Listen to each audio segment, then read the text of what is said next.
Good morning, જય શ્રી કૃષ્ણ, રાધે રાધે। આજની અમારી મોર્નિંગ તો કંઈક અલગ જ હતી। રૂમ સફાઈ ફિનિશ નથી થયું, પણ વચ્ચે અમે નવું કામ લઈ લીધું। તો આજે બનાવતો નાસ્તો તો વનિતાબેને એક લોટનો પિંડો બાંધીને મૂકી દીધો, બીજો ચાલુ હતો ને અમે કંઈક આવી જીરાપુરી બનાવીએ છીએ જેનો કોઈ આકાર જ ફિક્સ ના હોય।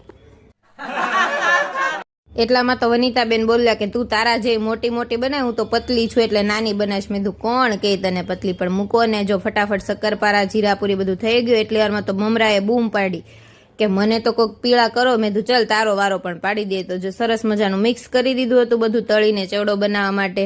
વનિતાબેનનો મગજ એટલો કામ કરે કે આ ટેબમાં નહીં આમાં સમાશ। મેં એક નાનો ને એક મોટો નથી, બંને સરખા। માયની નહીં આમાંથી આમાં કર્યું ને આમાંથી આમાં કર્યું, કામ વધારે છે કરવાની જગ્યા પર। અને હું ટેરેસ પર કપડાં લેવા પહોંચી ગઈ। કેવું દાજમાં ગાડલું ધોકાવે છે, જાણે કોઈનો વારો પાડતી હોય, પણ આવું જ કંઈક હશે, શું ખબર। અને ફાઇનલી રાતે અમે બંને નીકળી ગયા હતા લોંગ ડ્રાઈવ પર અને રાષ્ટ્રધ્વજને જોઈ સલામ કરીને પહોંચી ગયા ઘરે। તો મળીએ નવા વિડીયોમાં। જય દ્વારકાધીશ।